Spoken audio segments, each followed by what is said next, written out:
全村人打着缅怀林大夫的旗号涌进医馆，他们以留个念想为由顺走纱布、酒精。我平静地看着一切，将所有人请了出去，并关上了医馆的门。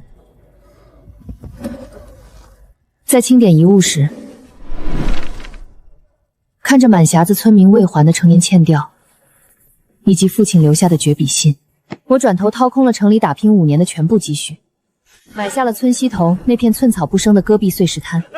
全村人都说我撑不过3个月，就要啃沙子度日。老林啊，老林，你怎么就这么走了？咱们海丰村没了你，以后谁给我们看病啊？你这一走，可把我们坑苦了。可不是吗？上次我家小宝发烧，半夜3更敲老林的门，他二话不说就起来了。这酒精我带回去，看见他就想起老林的好。就是，老林生前最心善了，说过这些纱布棉笺随便用，放着也是浪费。我拿回去给家里备着，也算不辜负他的心意。这床看着还挺新的，待会儿就贴个按摩正好。轻点，别弄坏了。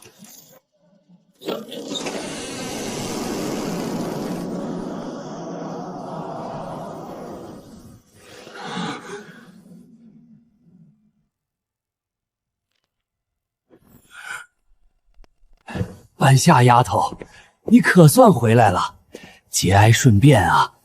你爹走得突然，我们这些老街坊心里都难受的不行，这不都过来看看，能不能帮上什么忙？王大妈，卫生室的所有药品和器械都是医疗物资，归我父亲个人所有。我刚从镇卫生院回来，他们明天会派专人来盘点资产，如果账面和实物对不上，少的东西按市场价3倍赔偿，情节严重的还要报派出所处理。哎呦，你这孩子说的什么话？大妈是看这桌子乱，帮你收拾收拾。你看这纱布都落灰了，我帮你叠叠。这台理疗床是2018年镇卫生院统一普发的扶贫资产，床腿上有钢印编号，私自变卖转移国有资产是要坐牢的。你们如果想帮忙，麻烦把螺丝拧回去，推回原位。那个半夏呀，既然你回来了，我们就不打扰了。你节哀，有事吱声。对，大伙儿都散了吧，让半夏丫头清静清静。半夏，有什么难处尽管找你三爷。咱们海丰村的人最讲情分了。谢谢三爷，情分我记下了。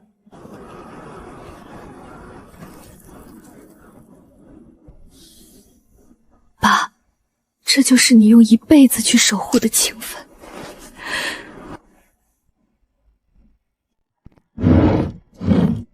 看来他们已经翻过这里了。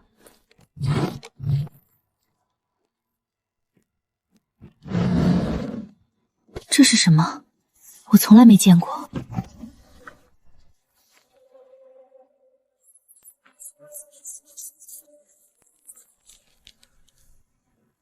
好一个最重情分的海丰村。半夏，当你看到这封信的时候，我应该已经走了。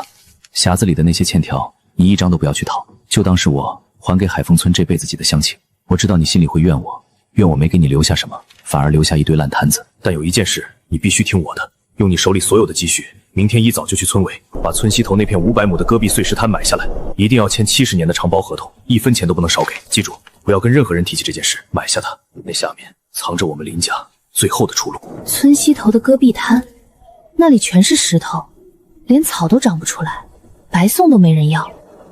爸为什么要我花光所有积蓄去买它？不管那下面藏着什么，明天一早去村委。半夏，你怎么来了？老林大夫的后事都料理完了，是不是有什么难处？跟叔说，村里能帮的一定帮。后事都办妥了，今天来不是求帮忙，是跟村里谈一笔生意。生意？咱们这穷山沟能有什么生意跟你谈？我要承包村西头那500亩戈壁碎石滩，70年产权，一次性付清全款。你说啥？村西头那片乱石梁？半夏，你是不是烧糊涂了？那地方除了石头就是碱土，连羊都不愿意去，荒了快100年了，你包它干啥？我自有我的用处。刘叔，你就按村里废弃荒地的最低标准给我报价就行。丫头，这可不是闹着玩的。那28万不是大风刮来的，是你爹一辈子攒的血汗钱，再加你在城里熬了5年的工资，扔在那片石头地里，连个响都听不见。刘叔，我很清醒，我知道我在做什么。按政策，极度贫瘠荒滩每亩每年8块钱，500亩70年，总共28万，没错吧？你这丫头怎么跟你爹一个倔脾气？行，价格没问题，但丑话说在前头，那地不管你种啥，赔了赚了，村里都不管。我知道，但合同里必须加3条。第一，临办下承包期内，这片地的所有开发权、使用权、收益权完全归我个人，任何单位和个人不得干涉。第二，无论地里产出什么，村委和村民不得以任何理由要求分红、摊派或者追加租金。第三，边界必须用 GPS 精准测绘，精确到米。测绘图作为合同附件，双方签字盖章。行，都依你。这些都符合国家规定。只要你不搞违法乱纪的事儿，村里绝不多嘴。5年没日没夜的加班，省吃俭用攒下的首付没了。办下字一签，可就不能反悔了。刘叔放心，白纸黑字，盈亏自负，绝不反悔。你们听说了吗？林家那丫头真的把西头那片乱石养包下来了，花了28万全款。啥？28万？他疯了吧？那破地白给我都嫌打理麻烦。就是啊，28万在镇上都能买套3居室了，拿去买石头，脑子进水了。我早就说过，这丫头在城里待久了，心高气傲，不知道天高地厚。老林大夫一辈子精明，怎么就养出这么个败家子儿？我把话撂在这儿，不出3个月，他就得哭着喊着把地退给村里，到时候那28万可就全打了水漂喽。来了，哟，这不是咱们海丰村的大地主林大小姐吗？这是要去你的聚宝盆里视察呀。三爷消息真灵通。那可不，全村谁不知道你干了件大事儿啊？半夏，听三爷一句劝，现在反悔还来得及，跟刘村长说说，把钱要回来，别到时候亏得底朝天，连饭都吃不上。三爷的好意我心领了，不过合同已经签了，公章也盖了，上面写的清清楚楚，自负自非，所以以后我地里不管长出什么，挖出什么，都跟各位没关系。到时候还请各位记住今天说的话，别来沾边。呸！不知好歹的东西，我倒要看看你能在那石头地里种出金子来。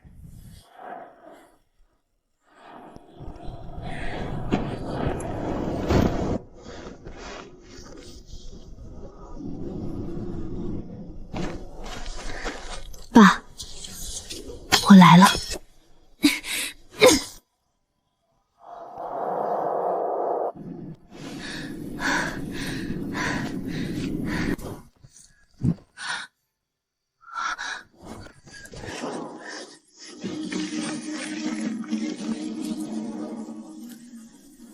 这就是父亲说的林家最后的出路。丫头，别动它，那东西的根须比蚕丝还脆，碰断一根，10年的药性就没了。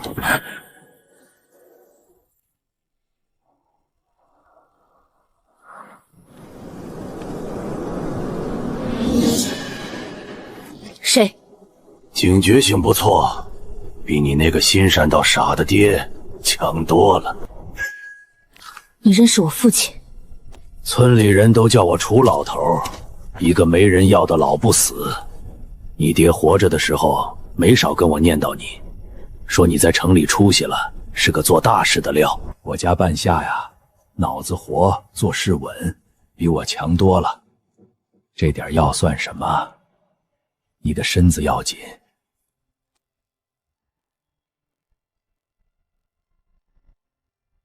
楚老深夜来这片荒无人烟的戈壁，总不会是专门来夸我的吧？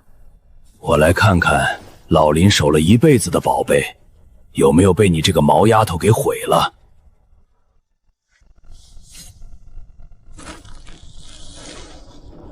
普通的沙漠人参大棚里种的，50块钱一斤，皮黄心白，吃多了上火。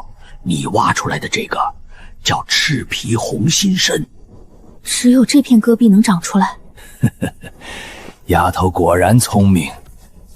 这片碎石滩下面藏着一条千年冷泉，白天石头被太阳晒到60多度，夜里冷泉又把地温降到0下，极热极寒反复淬炼，再加上这石头里独有的锡矿和碱性矿物质，逼得它把所有养分都锁在心子里，才长出这层紫皮，熬出这颗红心。这东西的药用价值是普通货的15倍不止，古代是给皇帝吊命的贡品，现在在黑市上，一根品相好的能卖到6位数。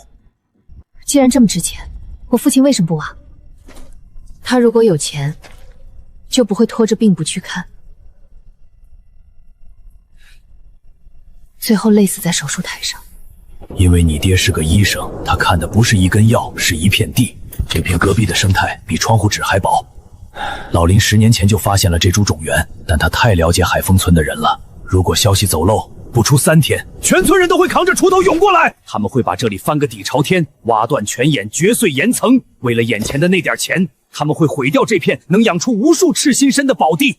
他们会节节而渔。没错，所以老林宁可自己苦着，也绝不碰这里的一根草。他拼了命也要让你买下这片地，就是为了等一个能守住秘密，又能把它发扬光大的人。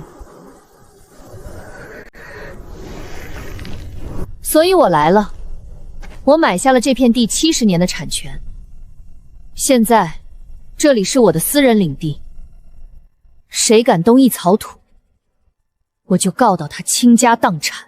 丫头，有你爹的人心，比你爹的骨头硬，但光有地和狠劲儿还不够。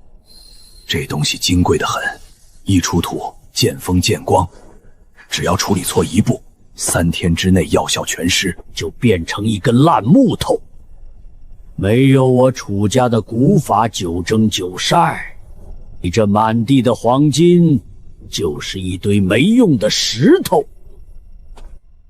楚老，我们合作。怎么个合作法？我负责所有前期投入，建围栏、拉水电、装最先进的滴灌系统。我会雇专业的安保团队，24小时巡逻，绝不让闲杂人等靠近。销售渠道我来打通。我在药企干了5年，认识全国最顶级的药材商。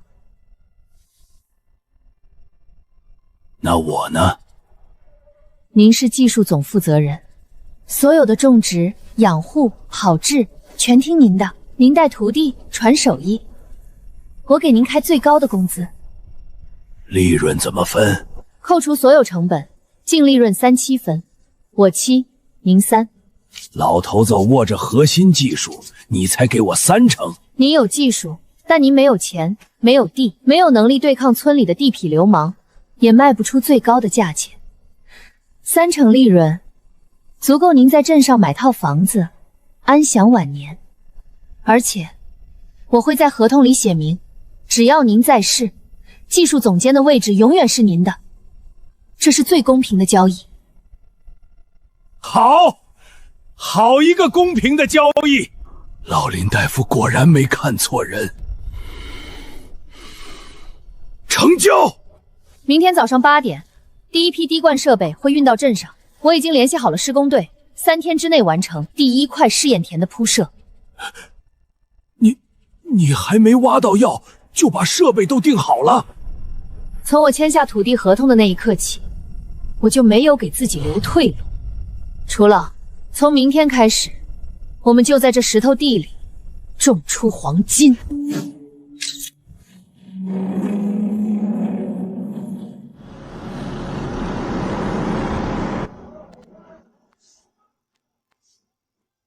林老板，您这货可真稀罕，咱们镇里种大棚的，最多买个国产水泵，您这全是进口的精密玩意儿，光这一个小零头就顶别人半亩地的化肥钱了。东西没错，麻烦安排2辆带防滑套的轻型货车，上午10点前必须全部运到海丰村西头戈壁滩。海丰村西头，那路可难走了，全是碎石子，坑坑洼洼的，颠坏了东西我们可赔不起啊！加3倍运费，每台设备都贴了易碎标签，让工人轻拿轻放。只要安全送到，额外再给每人200块辛苦费。您放心，我亲自押车，保证一根管子都不碰坏。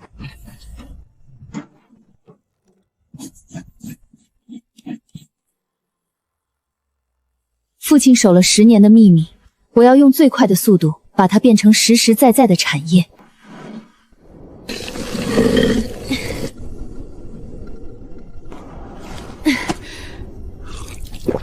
楚老 ，A 区和 B 区的主管道都铺完了。地头锯按您说的50厘米设置，流量调到了每小时2升，刚好只适时根系周围的土壤。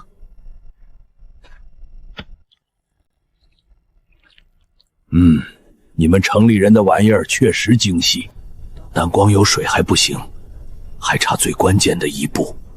您说，我记下来。压实。压实？为什么？我们不是应该给它松土，让它更好的扎根吗？白天这石头能晒到70度，烤得它喘不过气；夜里又能冷到0下，冻得它缩成一团。他想活下去，就得拼命往下扎根，顶开这些硬石头。根扎得越深，石头压得越狠，他的心就越红，药效就越足。你要是给它松了土，施了肥，让它舒舒服服的长，不出3个月，它就能长到胳膊粗。但那时候，它的皮是黄的，心是白的，跟菜市场的萝卜没两样，一文不值。只有在这石头缝里熬出来的，才是能吊命的赤心参。我明白了，这是植物的逆境结迫效应，极端环境会刺激它大量合成次生代谢产物，也就是我们需要的药用成分。哼，什么效应不效应的，这是老祖宗传下来的道理，叫烈火炼真金，顽石逼灵药。您说的对，现代科技给它保命，古法智慧给它铸魂。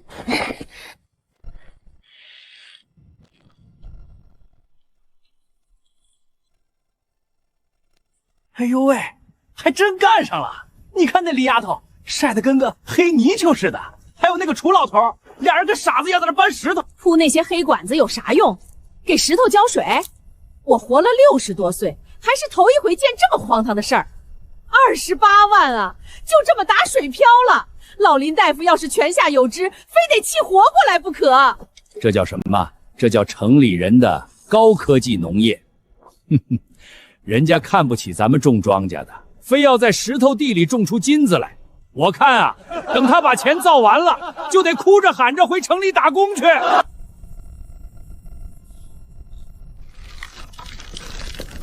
这群嚼舌根的东西，看我不打断他们的腿！楚老，别去，跟他们吵，只会浪费我们的时间。半夏丫头，听三爷一句劝，别在这破石头地里瞎折腾了。你要是真想种地，三爷村东头那3亩水浇地，一年只要500块，租给你，总比在这晒太阳强。多谢三爷好意，不过我觉得我的石头地比您的水浇地值钱多了。你这孩子怎么这么不知好歹？我是为了你好。你爹一辈子省吃俭用，好不容易给你攒下点钱，你就这么糟蹋？你对得起你爹吗？我父亲留给我的是这片土地的70年产权，不是让你们对我的人生指手画脚的资格。各位闲着没事可以回家睡午觉，但我丑话说在前头，这片地现在是我的私人财产，地上的每一根管子，每一块石头，都是我花钱买的。这根进口滴灌管1米380块，如果谁不小心踩坏了一根，我会立刻报警。故意毁坏他人财物，入额超过5000元，是要负刑事责任的。三爷是村里的长辈，应该懂法吧？总不至于一把年纪了，还想去派出所里体验生活。你个黄毛丫头，竟敢拿法律来压我！我只是在提醒各位，尊重他人的私有财产。如果没别的事，请各位离开，不要影响我们干活。好得很！我倒要看看，你这石头地里能种出什么神仙东西。等你赔得底朝天的时候，别来求我！痛快，真痛快！老头子，我活了一辈子，还是第一次见赵老三被噎得说不出话来。跟不讲道理的人讲道理，是最愚蠢的事。只有让他们知道越界的代价，他们才会守规矩。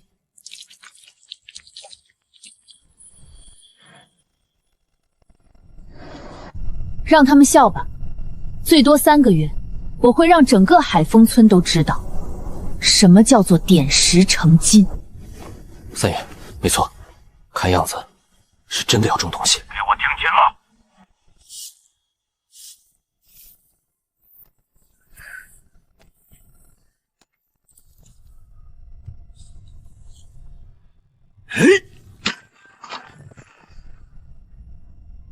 成了，真成了！夏天40多度的毒日头没晒死他，这头一场双旧冻也没冻垮他，妖气全憋在根里了。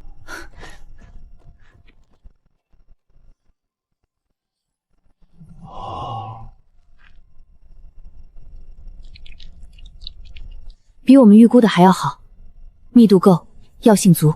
这就是老辈人说的铁甲红心啊！只有在这种石头缝里，被寒气和硬土逼上3年，才能长出这身铁甲。你爹当年做梦都想挖出这么一株。别感慨了，还有499株等着我们，3天之内必须全部挖完，1株都不能剩。放心，我心里有数，就是可惜了。唉，这么好的东西，不能让村里人搭把手。人心比戈壁滩的风还难测，这批货关系到我们能不能翻身，不能出任何差错。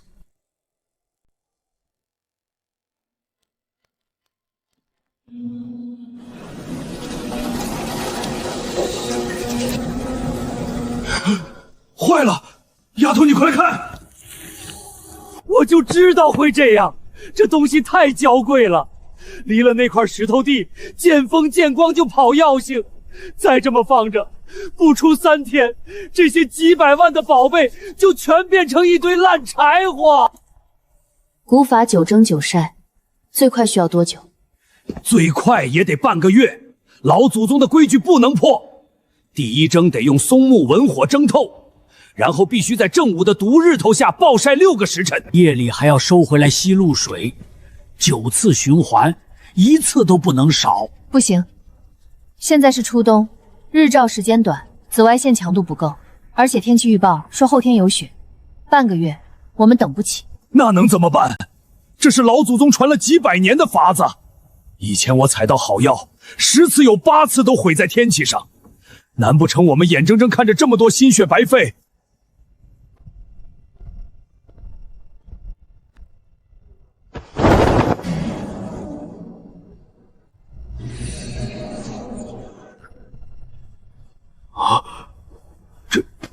这是什么玩意儿？你什么时候弄来的？食品级全自动投控蒸烤恒温箱，带真空蒸汽循环、紫外线模拟脱水和精准控温控湿功能。我半个月前就订好了，昨天刚运到。天气会骗人，但数据不会。楚老，把你脑子里那些温火、毒日头、露水全部翻译成精确的温度、湿度和时间。不行不行，这绝对不行！老祖宗的手艺哪能靠这些铁疙瘩？火候差1丝，药性就差千里。这可是几百万的货，蒸坏了我们哭都没地方哭。手工操作的容错率是多少？您自己说，10次能成几次？这台机器的控温精度是比大0.1摄氏度，湿度误差不超过1%，它不会累，不会走神，不会因为手抖而烧过火。第一征，你要什么感觉？第一征要大火猛攻，蒸汽要足，要把药气逼出来，但绝对不能把表皮烫破。温度比开水再烫一点，时间2个时辰。105摄氏度，微压饱和蒸汽4小时。第一晒呢？晒到表皮发皱，摸上去像老树皮，但里面的肉质还是软的。风要干，日头要毒，不能有一点潮气。相对湿度15%，紫外线强度调至夏季正午水平，热风循环45摄氏度。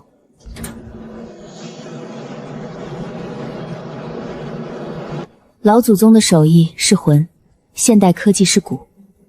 魂不散，骨越硬，走得才越远。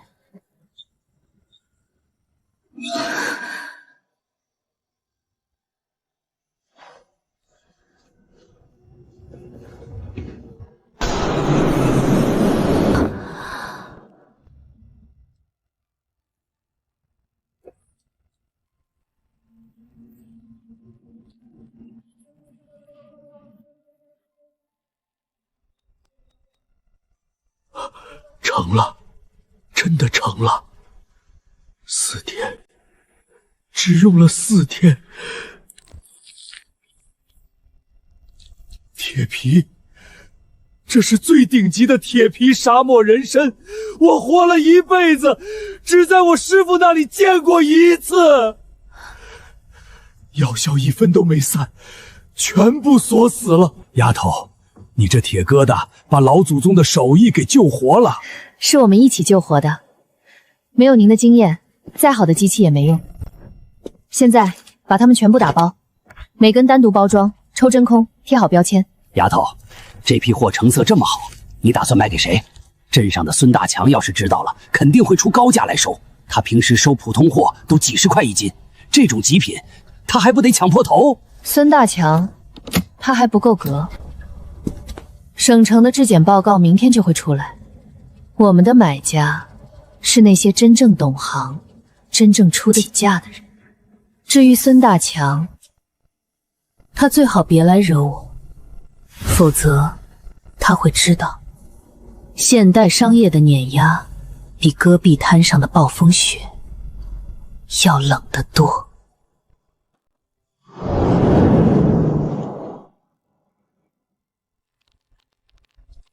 孙老板，您再抬抬价吧。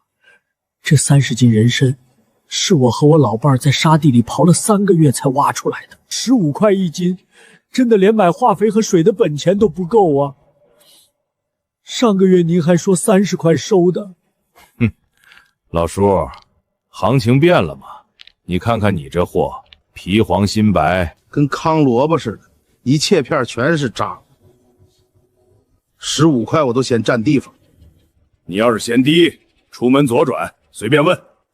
这青石镇要是有第2家敢收你的货，我孙子倒过来写。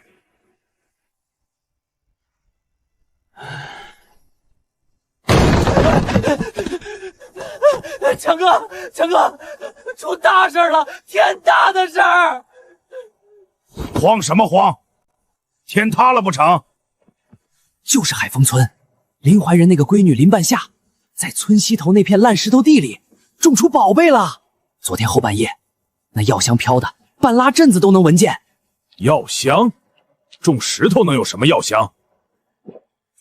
我今天早上特意绕过去看了。我的妈呀！那沙漠人参全是紫黑色的，跟铁块似的。我干这行10年了，从来没见过那种成色，更没闻过那么冲的药气，而且量绝对不小，我估摸着少说有几百斤。紫黑色，几百斤！林怀仁这老东西，活着的时候装清高，死了倒给闺女留了这么大一块肥肉。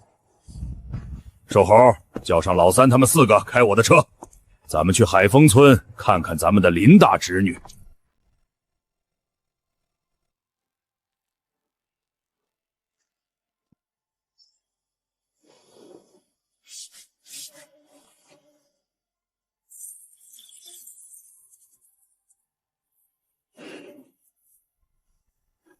怎么样？报告出来了，数据好不好？多糖含量15.6%，松果菊酸和毛类花梨桑总含量8.9%。这数字是啥意思？好还是不好？国家药典规定，这2种核心有效成分的总含量不得低于0.3%。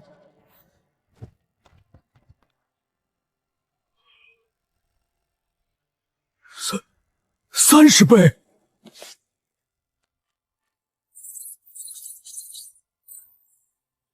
有了这份报告，这批货就不是农产品了，它是战略级原料，是所有顶尖药企抢破头都想要的东西。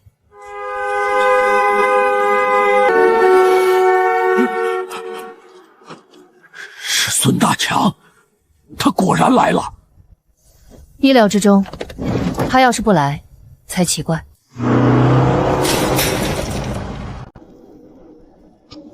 哎呀，林大侄女，你回村这么久，强叔早就该来看你了。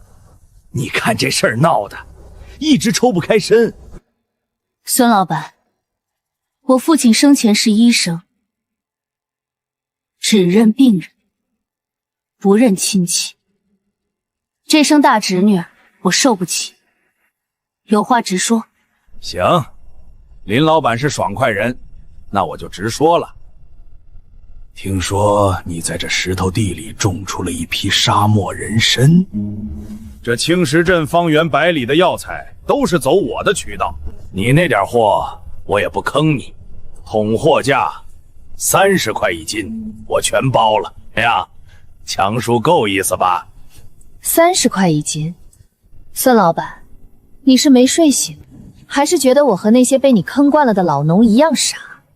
林半夏，你别给脸不要脸！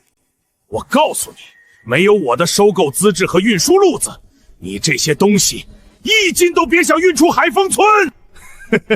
你真以为那些大城市的药厂会跑到这鸟不拉屎的地方来收你的货？第一，我的货有国家级质检报告，不需要你那废纸一样的资质。第二，我的货是按克买的，你这种做低端垃圾货的2道贩子，连看一眼样品的资格都没有。现在，带着你的人离开我的私人土地，否则我报警了。你个小娘们，别太嚣张！强哥给你脸了。林半夏，你在城里待久了，怕是忘了乡下的规矩了。做生意讲究和气生财，这条路啊，年久失修，坑坑洼洼的。村委会昨天刚开会，说要组织人维修一下，到时候挖几个坑，填点土，大货车肯定是过不去的。要是陷进去了，10天半个月都出不来。哼，你那些娇贵的药材，怕是等不起吧？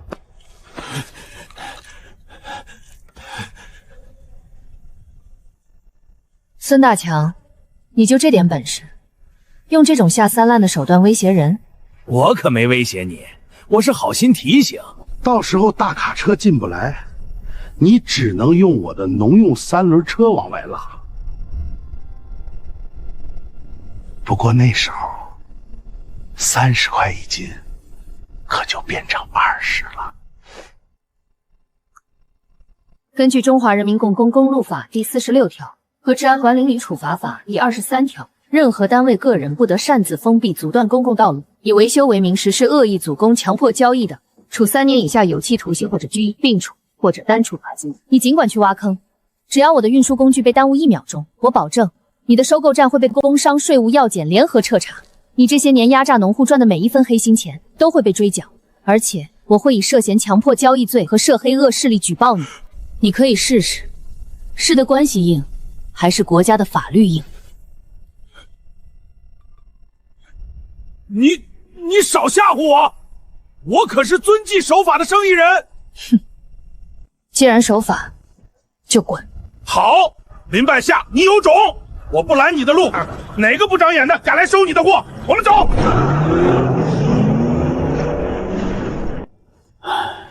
丫头，孙大强这个人睚眦必报，他明着不敢来，暗地里肯定会使坏。那条路他肯定会动手的，咱们批货怎么运出去啊？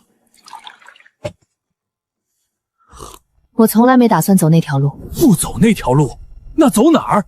这海丰村就只有这一条路能通到镇上啊！走天上。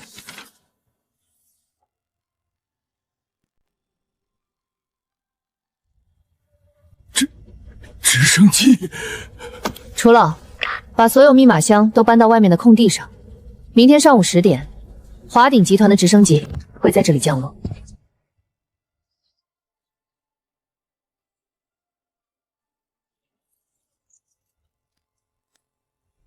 大强，还是你有办法。这沟一挖，别说大马车，就是个驴车都得陷进去。哼，林半夏那丫头，就算挖出金疙瘩，也只能烂在石头摊里。三爷，这就叫强龙压不过地头蛇。他在城里混得再风光，到了咱们海丰村，也得按我的规矩来。我倒要看看他能硬撑到什么时候。强哥，不对劲啊！我在碎石滩外面蹲了一早上，别说货车了，连个3轮车都没见着。板房里安安静静的，那丫头跟没事人似的。装呗，他心里指不定多慌呢。走，咱们去他门口转转，给他添点堵。等他熬不住了，自然会来求我。告诉司机，就在这守着，谁也不许填沟。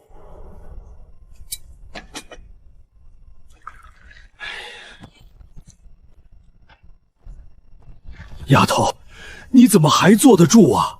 我刚才绕到土坡上看了，孙大强真把路挖断了，那沟深的能埋人。咱们这几百斤宝贝，难不成真要长翅膀飞出去？楚老，坐，急也没用，喝杯茶，再等10分钟。10分钟，10分钟，孙大川就能把沟再挖深半米。林大侄女好雅兴啊，这是知道货卖不出去，提前过上退休生活了。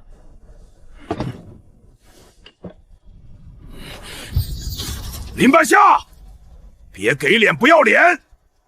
我明告诉你，村口的路我已经封了，现在除了我，没人能把你的货运出去。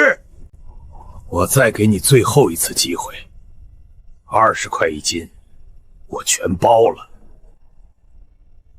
你要是再敢说个不字，明天就变成15块。孙大强，你的世界就只有脚下这几米烂泥路吗？你他妈什么意思？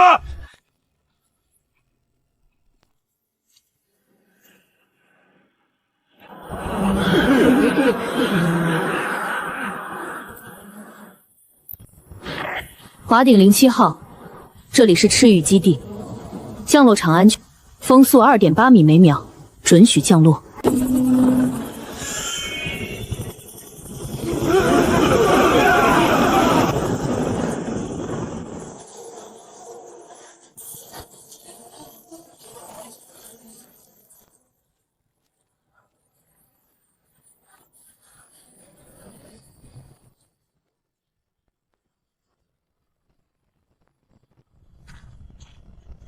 林总好，我是华鼎医药采购部总监秦泽。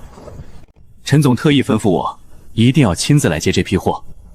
秦总监辛苦了，货已经全部备好，在恒温箱里。林总太客气了，您那份质检报告在我们集团内部都炸开锅了。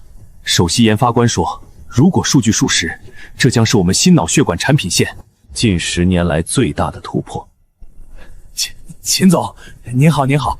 我是青石镇药材收购站的孙大强，我也有沙漠人参，比他的还好，价格还便宜，只要500块1斤，不，300就行。无关人员禁止进入警别区。林总，我们先验货吧。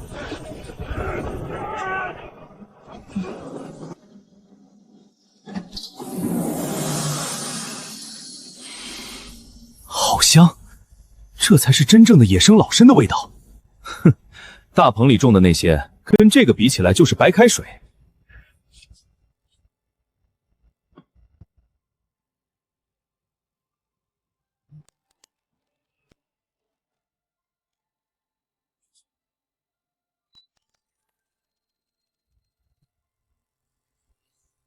秦总，数据出来了，多糖含量15.8%，松果玉醇和毛驴花碘酸总含量9.1%，比报告上的还要高，完全符合特级甲等标准。林总，您创造了一个奇迹，这批货我们全要了。把合同拿出来。林总，我们的报价是每公斤3600元，您这里一共420公斤，总价是151万2千元，我们给您凑个整，152万。这只是第一批的货款，我们还准备和您签署一份为期5年的独家供货协议。未来5年，您这片基地产出的所有特级沙漠人参，华鼎全部报销，价格每年上浮5%。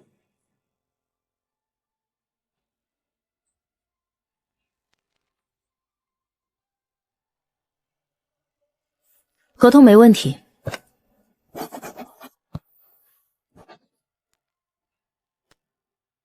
打款。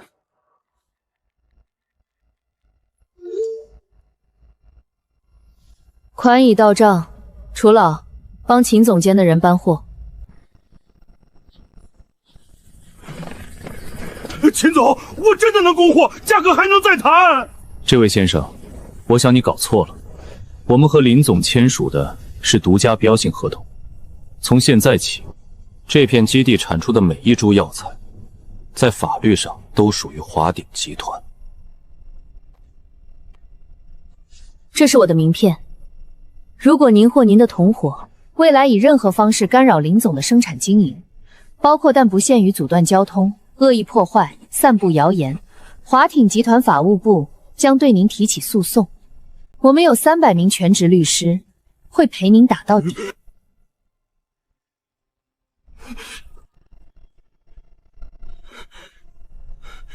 不敢，我就是路过。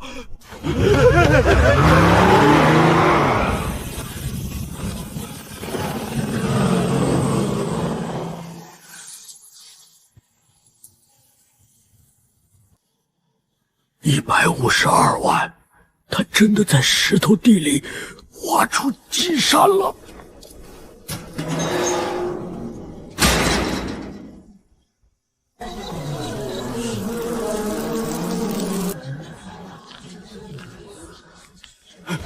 三爷，您真没看错，那直升机拉走的几箱子破树根，真卖了152万。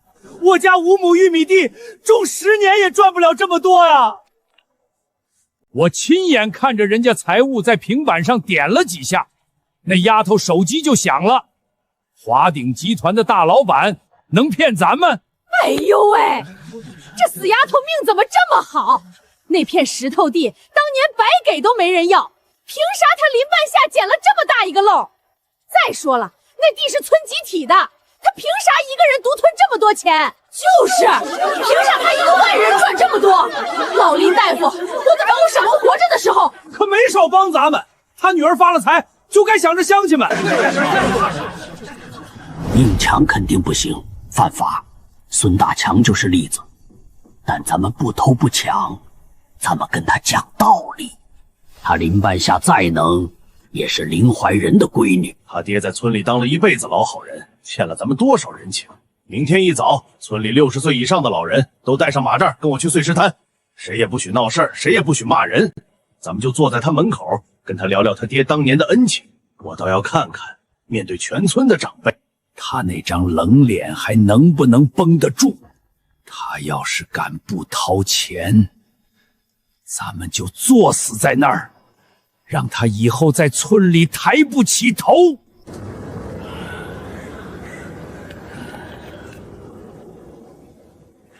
软刀子杀人，这才是人情社会里最恶毒的招数。我去拿水管，把这帮不要脸的东西冲跑！绝对不行，他们都是60、70岁的老人，你只要碰他们一下，哪怕是水花溅到衣服上，他们立刻就能倒地不起，说心脏病犯了。到时候有理也变成了故意伤害，咱们赔都赔不起。我去会会他们。半夏丫头忙着呢，大伙儿寻思着你刚做成大买卖，一个人在这荒滩上怪冷清的，就过来陪你说说话。三爷，有话直说。大清早让这么多长辈在风口吹着，万一冻出个好歹，我可担待不起。丫头啊，三爷是看着你穿开裆裤长大的，你爹老林大夫那可是咱们海丰村的活菩萨呀。当年谁家有个头疼脑热，不是你爹半夜背着药箱就跑？谁家没钱抓药，你爹不是摆摆手说算了？你爹常说乡亲们就是一家人，不分彼此。就是啊，半夏，你3岁那年发高烧，是你爹抱着你跑了10里地去镇上医院，我还给你熬了3天粥呢。这碎石滩当年要不是村里人念着你爹的好，能那么便宜租给你？没错，没错，老林大夫对我们有恩，水没思源啊，丫头。现在你出息了，赚了100多万，可咱们村里还有好多人家连过冬的煤都买不起，孩子上学都交不起学费。你爹要是在天有灵，肯定不忍心看着乡亲们受穷。我们也不多要，每家分3万块钱的感恩分红，再把你那炮制人参的手艺交给村里，这样大家都能过上好日子，你爹在地下也能安心了。你说这要求不过分吧？半夏，你就表个态吧。你要是不答应，我们这些老骨头今天就不走了，我们就坐在这儿陪着你爹好好评评这个理。楚老，麻烦您去加工房把我办公桌最下面那个抽屉里的铁盒子拿来，再搬一张桌子过来。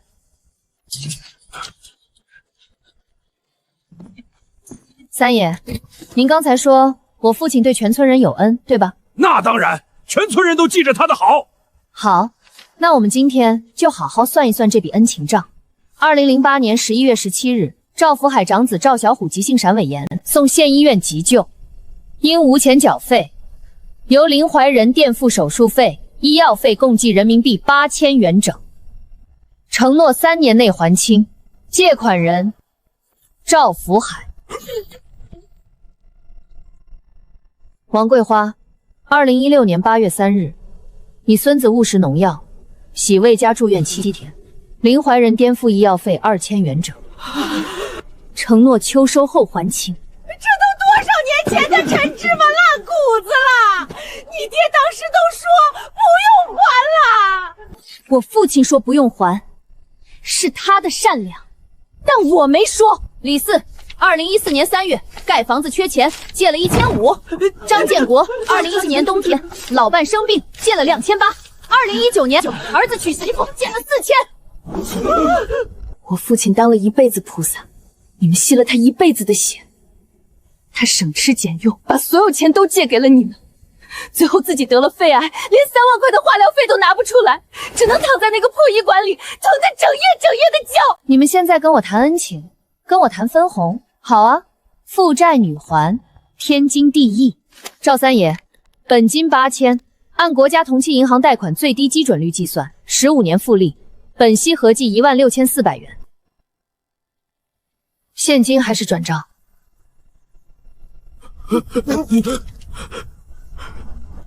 我没有钱，当年你爹他说不着急的。当年是当年，现在是现在。你们不是想分我的150万吗？可以，谁先把欠我家的钱连本带利还清了，谁再来跟我谈分红。今天太阳落山之前，我看不到钱打进我的账户。明天一早，我的律师会带着这些欠条挨个去县法院申请强制执行，到时候法院会依法采取强制执行措施，冻结的是你们儿女的银行卡，查封的是你们家里的房子和地，你们自己掂量着办。哎呀，我家锅里还炖着粥呢，我得赶紧回去。对，我家羊还在山上呢。我该放学了，我得去接他。三爷，您还不走，是打算现在就结账吗？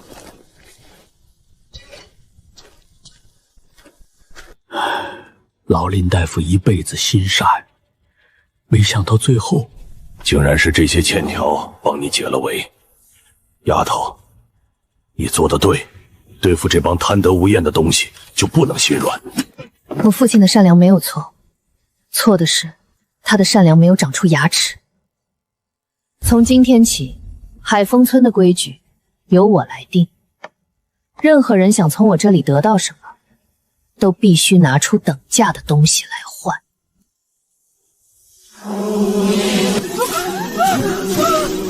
完了！1年的收获全没了，这日子可怎么过啊？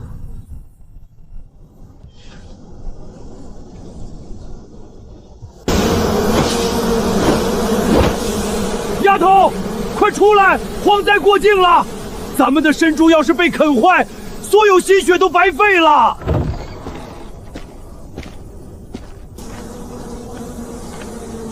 楚老，放下竹竿，不必费力驱赶。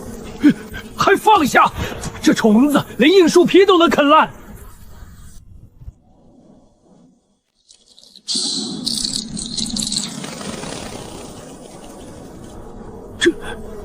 这虫子竟然不吃它！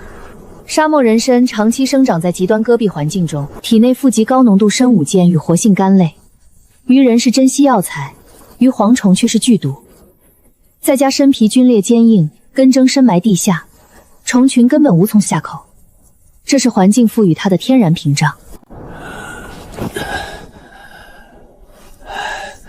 真是一物降一物，万幸啊！我们是躲过一劫，但村里整片农田绝收，这个冬天他们难熬了。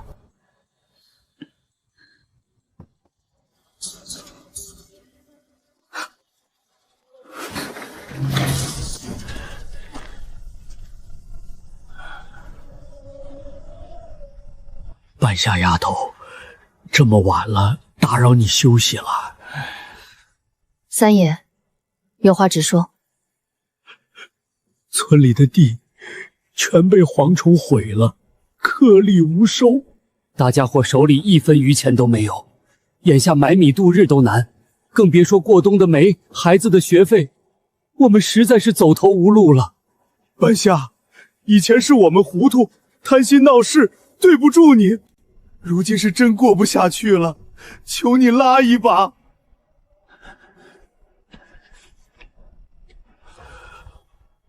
我们不白拿你的钱，这是我家宅己地政，压在你这儿。你要是方便，借我们一笔钱买粮过冬，明年开春，我们拼尽全力也一定还清。把证收回去。我说过，林家不再做慈善，也不会随便借钱。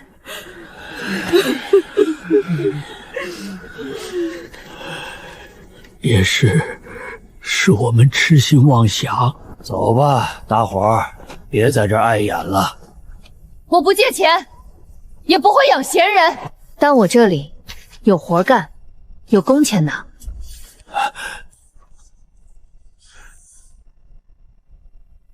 劳务合同，这是招工。开春我要扩建300亩2期种植基地，戈壁风沙凶猛，需要沿基地边界垒一道2米高、5公里长的原石防风墙，机械无法进场，全部依靠人工采石、搬运。计制结算，每契合格1立方米石墙，工钱200元。当日结清，绝不拖欠。先看清条款，这是等价劳动，不是救济。第一，严格考勤，迟到早退按规矩扣薪，干多少活拿多少钱，没有大锅饭。第二，石墙出造有标准，验收不合格必须推倒重锄，不计酬劳。第三，偷奸耍滑弄虚作假者，立刻辞退，永久不再录用。我干，只要能挣钱养家，再重的活我也扛得住。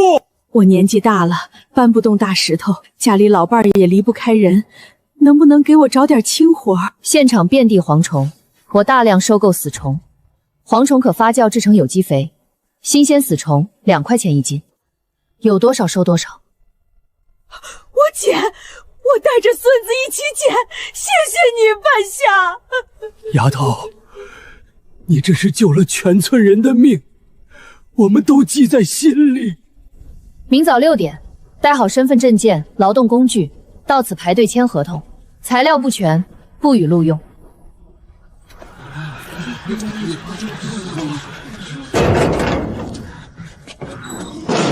你账上有足额资金，直接每家补贴几千块，人人都会念你的好。何苦让他们风吹日晒搬石头捡虫子？外人知道了，还会说你心狠。无常的接济只会养出懒汉与贪念。今天白拿了钱，明天就会想着再来索取。我父亲一辈子善心帮扶，最后换来的是什么？我不想重蹈覆辙，靠汗水换来的收入，他们才会懂得珍惜、敬畏规则。我不是来当救世主的，我要在这片土地上建起一套人人遵守的契约秩序。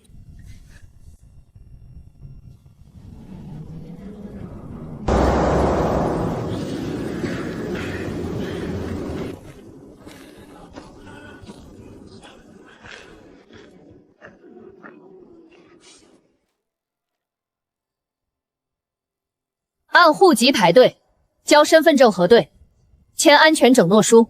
不会写字的，按手印。半夏呀，你看三爷这把老骨头，还能干点啥？男劳力基建1队开采搬运原石，女劳力和老人后勤队抓蝗虫清碎石。三爷，您在基建队按立方米算钱。签完字，那边领劳保手套。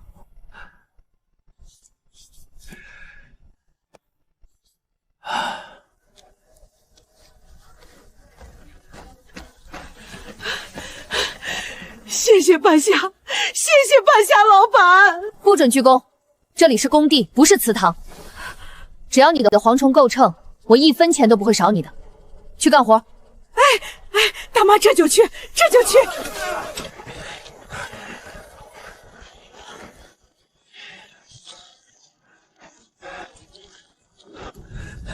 三爷，这活儿真不是人干的，太沉了。沉也得搬。你想看着你家小宝冬天没棉袄穿？闭上嘴，留点力气。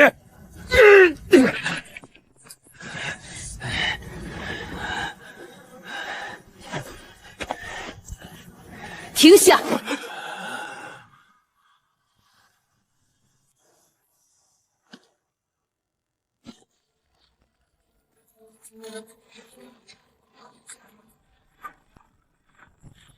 哎，你这丫头怎么给推了？这可是我们搬了一上午才对好的。合同第3条，质量不达标，推倒重来。你用碎石填缝，承重力连3级风都扛不住。海丰村冬天的风力是8级，这种墙一阵大风就垮。压坏了我的药材，你拿什么赔？拿你孙子的命吗？那也不用全推了呀，这半米怎么着也能算10几块钱。在我的工地上，没有凑合这2个字。这0.5立方米验收不合格，工钱清零。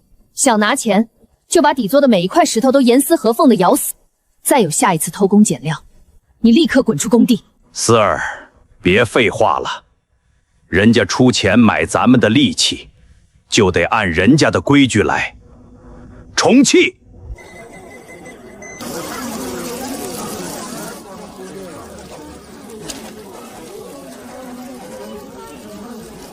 王桂花，鲜蝗虫42斤，单价2元，合计84元。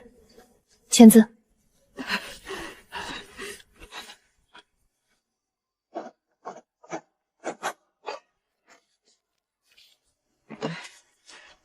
半夏，这钱真好挣啊！大妈，下午再多抓点，抓满3大袋。只要合格，多少我都收。下一位。8点。赵福海、李建国一组，今日验收合格方量2.5立方米，单价200，合计500元，每人250。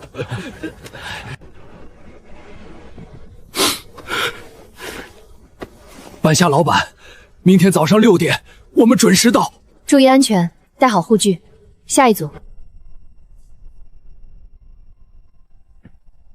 丫头，今天发出去多少钱？劳副费加收购费，一共18700块。我原来以为你让他们干活是为了报复他们以前欺负你，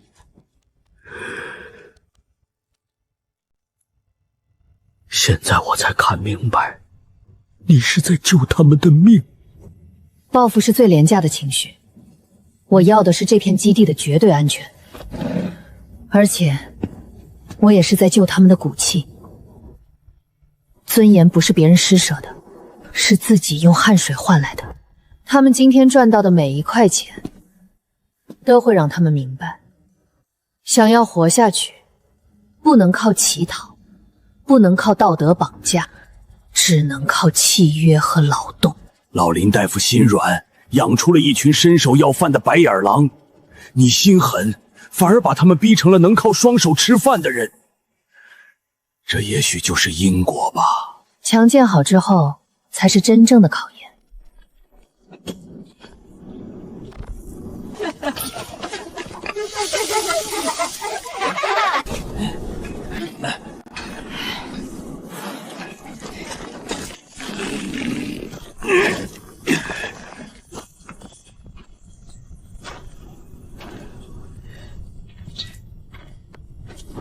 半夏老板，强气完了，咱们海丰村的人没给你丢脸。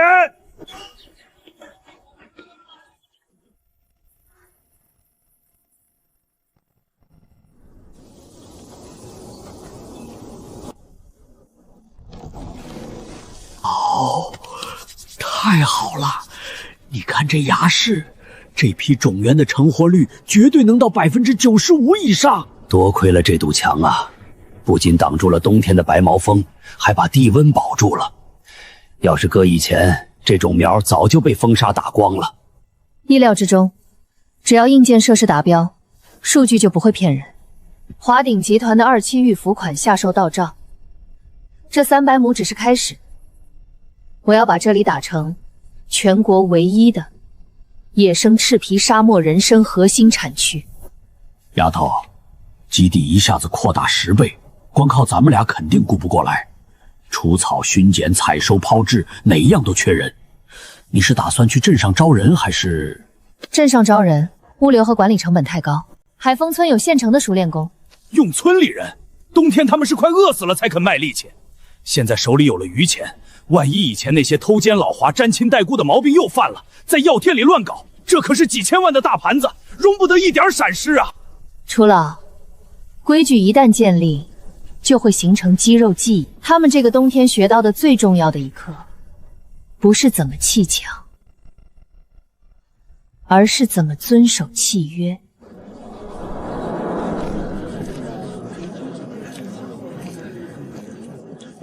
三爷，您的大棚的贷款还清了？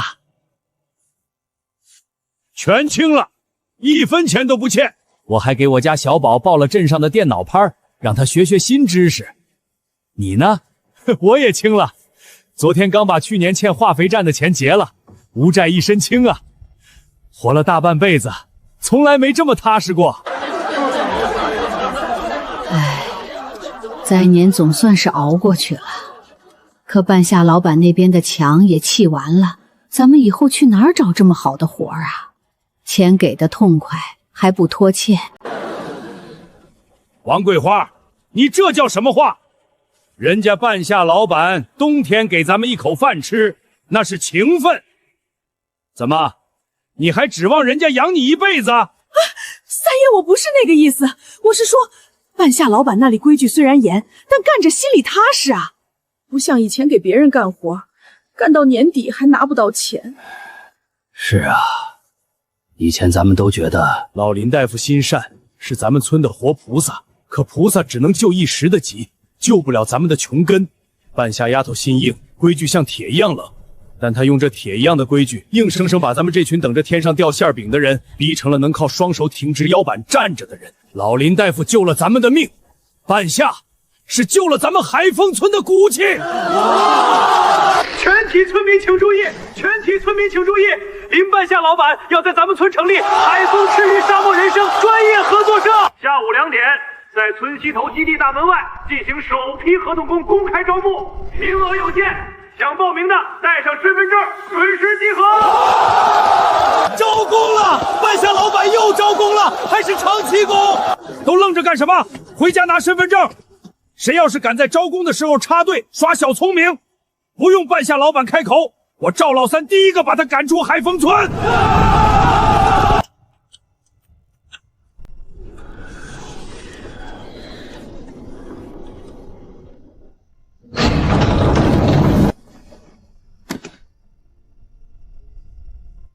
各位乡亲，下午好。我长话短说，300亩2期基地正式启动。今天我在此成立海丰赤玉专业合作社，但我要先说明白，这跟你们以前理解的村办企业完全不是一回事。合作社不搞大锅饭，不按户口分红，在这里只有一种身份：契约合同工。第一，本次招募分为种植养护队和初级跑支队，所有人必须经过面试和健康体检，传染病患者一律不录用。第二，实行纯计件加绩效考核制，干得越多，合格率越高，拿的钱就越多，上不封顶。第三，也是最重要的一点，任何人只要企图利用亲戚关系走后门，或者在工作期间偷妻，哪怕1克药材碎下，不仅立刻开除，我方还会直接移交公安机关追究刑事责任，并要求10倍以上的民事赔偿。在我的合作社里，不看辈分，不看人情，只看能力和规矩。能接受这些条款的，现在排队上前审核资质。真的，我真的能进。签合同，但如果再犯，永不录用。我保证，我要是再偷懒耍狼，我自己滚出海丰村！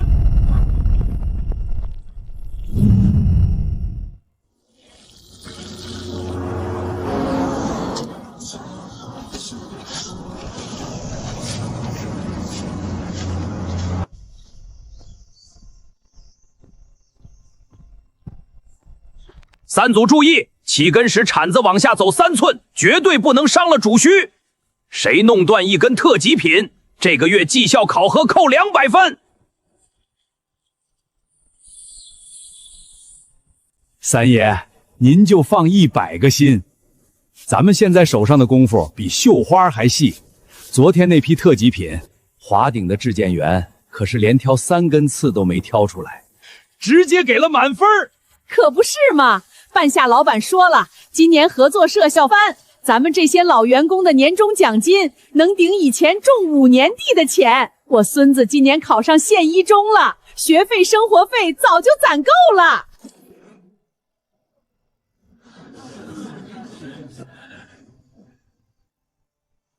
乡亲们，3年前咱们海丰村还是个看天吃饭、穷得叮当响的穷村子。一场蝗灾，差点让全村人都活不下去。今天咱们不仅有了全省唯一的特种药材合作社，家家户户都住上了新房，孩子能上学，老人能养老。咱们还迎来了这座由林半夏老板全资捐建的现代化卫生院。半夏老板不仅盖了楼，还高薪从城里请来了2位全科主医医人和3名专业护士常驻。以后咱们村里人头疼脑热打针买药，再也不用大老远往县城跑了。这都是老林大夫和半夏丫头给咱们海丰村留下的福报啊！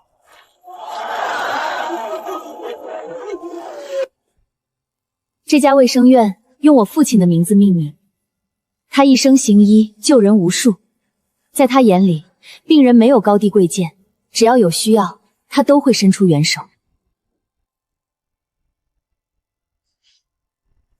但是今天卫生院开业，我要给大家立一条新规矩：明码标价，概不赊欠，有困难者可劳务抵扣。我父亲是个心软的菩萨，他宁可自己饿着肚子，也要给看不起病的人免单。结果呢，他走的时候，抽屉里只有一沓永远要不回来的欠条。而这个村子也没有因为他的无私奉献变得富裕，反而滋生了理所当然的索取和懒惰。所以林怀仁卫生院绝不做施舍的慈善。这里的每一粒药、每一次诊断、每一针输液都有明确的标价，概不赊欠，这是契约的底线，也是对所有劳动者的尊重。如果谁家里真的遇到了天灾人祸，一时拿不出看病的钱，没关系，合作社永远有岗位，基地永远有杂草要除，有药材要收，你可以用你的劳动来抵扣你的医药费。用汗水换来的健康，你们拿着踏实靠双手挣来的尊严，才配得上海丰村这3个字。我不做救世主，我只要你们做挺直腰板的人，听明白了吗？老林大夫，你看到了吗？你闺女用最狠的规矩替你守住了最真的人心啊！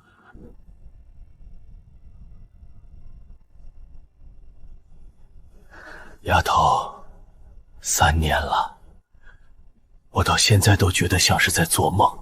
你当初用28万买下这片荒石滩，所有人都骂你傻，可你硬生生砸出了一个几千万的大产业，还把整个海丰村的骨头给接上了。这不是梦，这是法则的力量。沙漠里的植物从来不是靠别人的施舍活下去的，它们把根扎得更深，把皮长得更硬，才能在风沙中存活。人也一样。那你接下来有什么打算？明年我要把种植面积扩大到1000亩，还要建一个现代化的药材加工厂，把产业链延伸到下游，让海丰村的人不仅能靠力气吃饭，还能靠技术吃饭。我要让更多人知道，在这片曾经贫瘠的戈壁滩上，只要有规矩，有汗水，就没有种不出的希望。